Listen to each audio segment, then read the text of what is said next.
লড়াইটা শেষ হয়েছে 2026 বিশ্বকাপের। ক্যারিয়ারে রেকর্ড ষষ্ঠবারের মতো বিশ্ব আসরে মাঠে নেমেও দেখা হয়ে গেছে।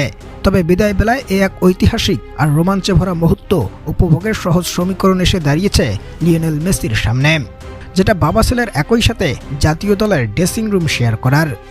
প্রদর্শক 2005 সালে আলবিসেলেস্তাদের জার্সিতে মাত্র 18 বছর 1 মাস 24 দিন বয়সী লিওনেল মেসির অভিষেকটা হওয়ার পর লম্বা একটা সময় শেষে 2026 বিশ্বকাপের ফাইনালে মাঠে নামায় মোটে 6টা বিশ্বকাপ খেলার রেকর্ড গড়েছেন এই আর্জেন্টাইন মহাতারকা, যেখানে বর্তমানে ওর বয়সটা 39। তবে এখনই অবসর নিয়ে কিছুই ভাবছেন না। অনেক বিশ্লেষকদের দাবি আগামী 2030 বিশ্বকাপেও মাঠে থাকবেন এই আর্জেন্টাইন তারকা, দলকে দিয়ে যাবেন অফুরন্ত সার্ভিস। যদিও কয়েকদিন আগে লিওনেল স্কেলোনি নিজেই জানিয়েছেন মেসির অবসর নিয়ে কোনো মন্তব্যই করতে চায় না আর্জেন্টাইন ফুটবল অ্যাসোসিয়েশন AFA। তাদের মতে সে যতদিন ফিট থাকবে আর দলকে সার্ভিস দিতে চাইবে সে ততদিন এই জাতীয় দলের হয়ে খেলতে পারবে। অর্থাৎ 2030 বিশ্বকাপেও মেসিকে দেখা যাওয়ার সম্ভাবনাটা উড়িয়ে দেওয়ার মতো নয়। আর এখানে এবার লুকিয়ে আছে এক রোমাঞ্চকর সমীকরণ, যেখানে বর্তমানে ইন্টার মায়ামির অনূর্ধ্ব 13 দলের জার্সিতে মাঠ মাতাচ্ছেন লিওনেল মেসির বড় ছেলে থিয়াগো মেসি।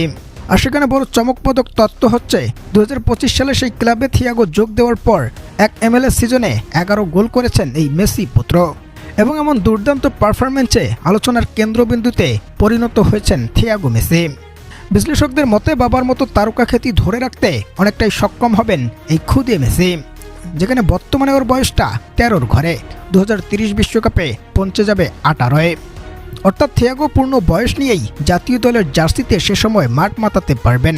যদিও ওর জন্মটা হয়েছে স্পেনের বার্সেলোনায়, তবে জাতীয় দল হিসেবে তিনি আকাশী নীলকেই বেছে নেবেন তা অনেক আগেই স্পষ্ট করেছেন।